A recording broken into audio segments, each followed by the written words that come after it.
Triple Whistle, the only podcast that talks about Genoa Cricket and Football Club in English. Powered by Genoani Siresta, our guests every week will comment the game performances, players, ratings, tops and flops, here at Triple Whistle.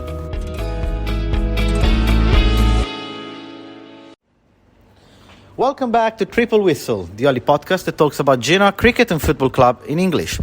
My name is Tobia, and I'm talking to you from the sunny Edinburgh in Scotland, where we're having a fantastic weekend of summer weather, and there's not a single cloud in the sky. And the reason of it is only one. Genoa managed to win the second game of its season against Torino for 1-0 with a fantastic goal of Portanova.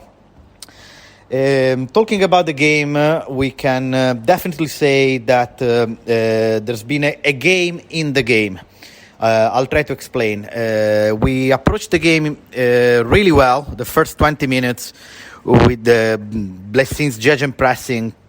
We really covered the pitch. We really managed to create a lot of chances, and we really demolished the game of Torino in the midfield.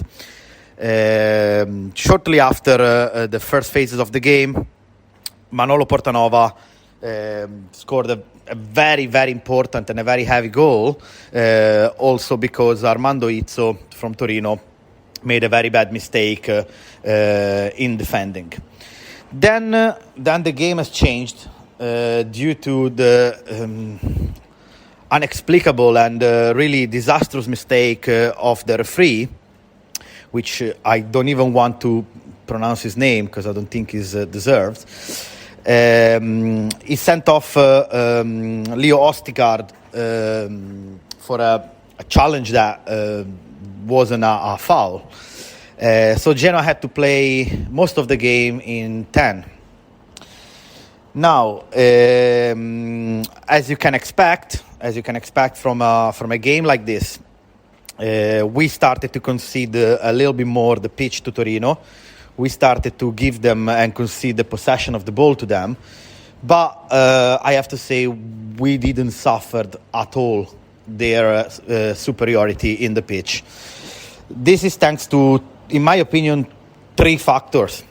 Factor number one, the magical talent of Blessin to adapt the team, move players around, to contain and to keep on the pressing on Torino's player.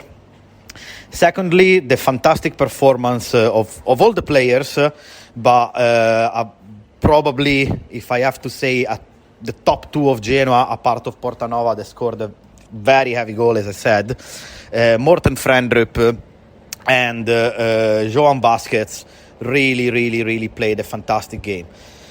Frendrup again started as a right wing, and then he's been moved in different several positions throughout the game. Midfield, left winger, offensive midfielder. The 19 years old, so the super young Danish chap, managed to keep it cool, not get distracted by the constant changes of position, and really played an A game, enriched also by the assist given to Portanova in the first half. Vasquez as well had a very difficult client on his side. Wilfred Singo is not new to dribble and take the opponents on the right wing with this very fast-paced run. But Vasquez managed, with a really masculine performance, to keep him under control. And few dangers came from that side, but not as many as Torino produced in other games. The other important thing of the game, I would say, is that both Sturaro and Badeli finally shown that they are Serie A players, and with their experience and their ability to maneuver and direct and play as a metronome for the whole team, they really delivered a well-balanced performance for what it concerned the defensive game. Not of mention for the flops. The flops of Genoa, if we can call them flops, are not many.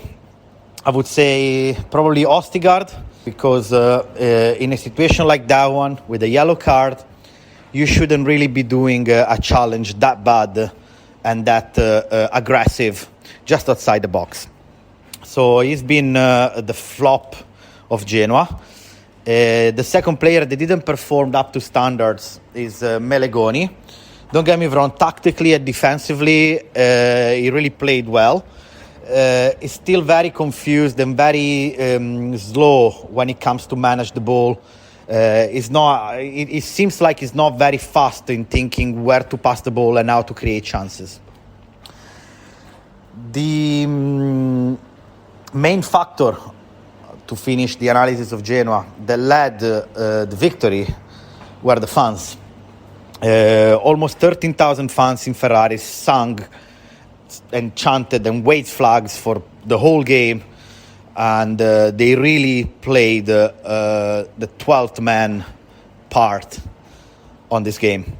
President Zangrillo mentioned the importance of the fans and the importance of the fact that for nobody now coming to Ferrari will be easy to play. Discussing a bit about the other results, we reopened completely the fight for relegation. Unfortunately, Sampdoria won the game against Venezia. Unfortunately, because it would have been nice to have them involved in the fights for relegation. Not that they're completely out of it, but surely with the win today, they are in a bit of a safer position. Cagliari lost, a very bad loss for Cagliari against not a really convincing AC Milan, but still a stronger side than Cagliari. So we are now at 3 points from them, 3 points to safety, 3 points to stay in Serie A. If we were thinking about this no longer than 2 months ago, no longer than a month ago actually, that would have been possible. That would have been something completely mad. We're there. We are gonna probably fight, actually surely fight until the very end.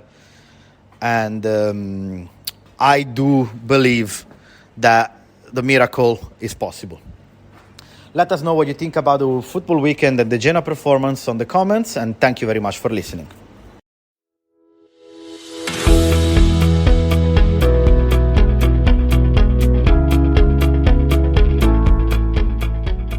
You've listened to Triple Whistle, the after-game podcast of Genoani si Resta. See you next week.